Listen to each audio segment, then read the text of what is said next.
Hello everyone, this is professor MH और आज के इस वीडियो में हम लोग डिस्कस करने वाले हैं earning per share. Earning per share का मतलब क्या होता है, आज इसमें इसका प्रैक्टिकल एस्पेक्ट देखेंगे और इसका एक्चुअल मीनिंग समझने की कोशिश करेंगे, क्योंकि हम लोग ईपीएस वर्ड बहुत ही कॉमनली यूज़ करते हैं, लेकिन इसका एक्चुअल मीनिंग, इसका लॉजिकल मीनिंग क्या होता है वो आज इस वीडियो में डिस्कस करेंगे। तो अर्निंग पर शेयर, जैसे नाम से ही पता चल रहा है कि पर शेयर आपने कितना कमाया, पर शेयर आपकी अर्निंग कितनी है। तो ये आप नहीं बताओगे, ये कंपनी बताएगी।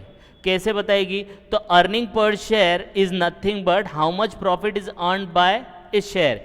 एक शेयर ने कितना प्रॉफिट कमाया। अब कौन से शेयर्स?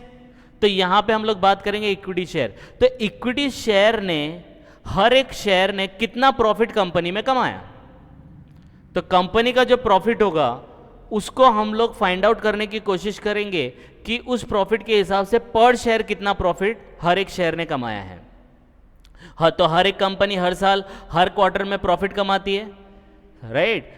जैसे पूरे साल में उसने अगर 100 करोड़ कमाया तो 100 crore is the total profit, लेकिन पर शेयर कितना कमाया ये हम लोग को फाइंड आउट करना है। That is earning per share. तो अर्निंग पर शेयर, अगर आपसे कोई पूछे कि what do you mean by that, it is nothing but पर शेयर पे आपको कितना प्रॉफिट अर्न किया है, राइट। ये प्रॉफिट आपको मिल भी सकता है, नहीं भी मिल सकता है। It depends upon the company. ये ऐसा नहीं है कि आपको मिलेगा ही मिलेगा। It is based on profit earn by the company. Profit कितना कमाया कंपनी ने। तो इक्विटी शेयर्स की बात हो रही है यहाँ पे। अब ये जो प्रॉफिट है ये हम लोग कैसे फाइंड आउट करते हैं?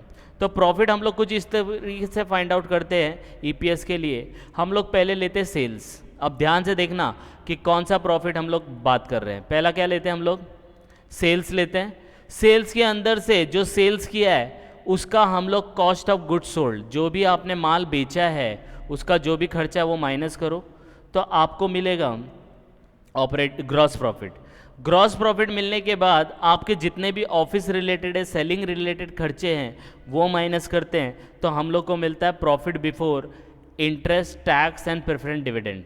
याद रखना ये तीन बहुत इंपॉर्टेंट आइटम होते हैं। इंटरेस्ट होता है, टैक्स होता है, प्रेफरेंस डिविडेंड। इनको सेपरेटली ही माइनस करना होता है। बाकी सबको आप कॉम्बिनेशन में यहाँ माइनस कर सकते हो और यहाँ माइनस कर सकते हो।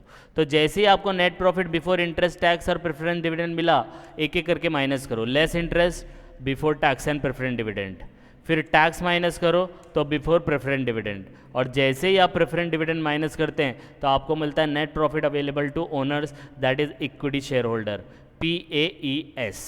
ये profit earn by all the shares. तो कंपनी के जितने भी शेयर्स होंगे ये प्रॉफिट उन सब शेयर्स को बिलोंग करेगा। तो ये प्रॉफिट को आप डिवाइड कर दो नंबर ऑफ शेयर से। जैसे ही आप नंबर ऑफ शेयर से डिवाइड करेंगे तो आपको पर शेयर का अर्निंग पता चल जाएगा।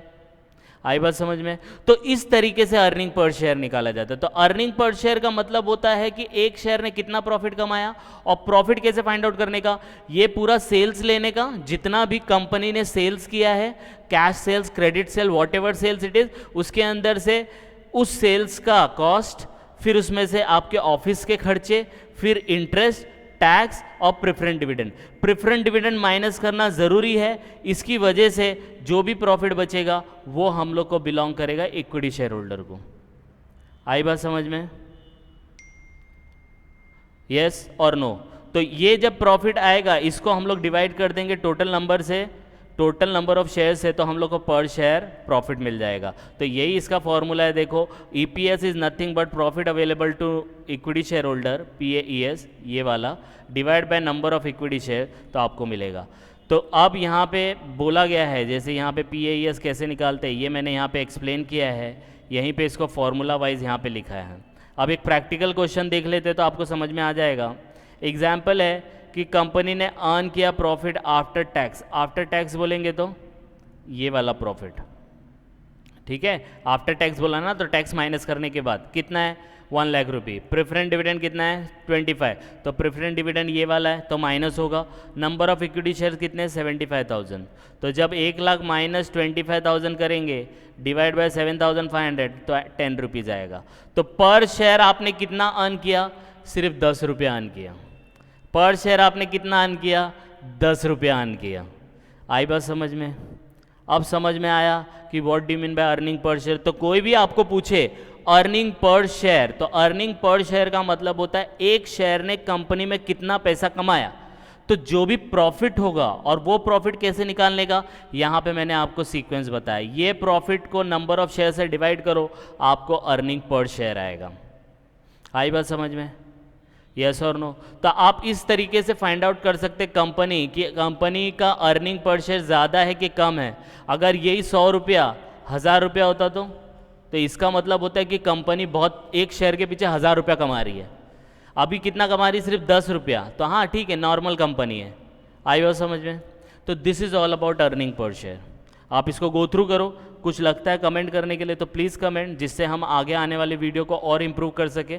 Please like and subscribe for more videos. Thank you.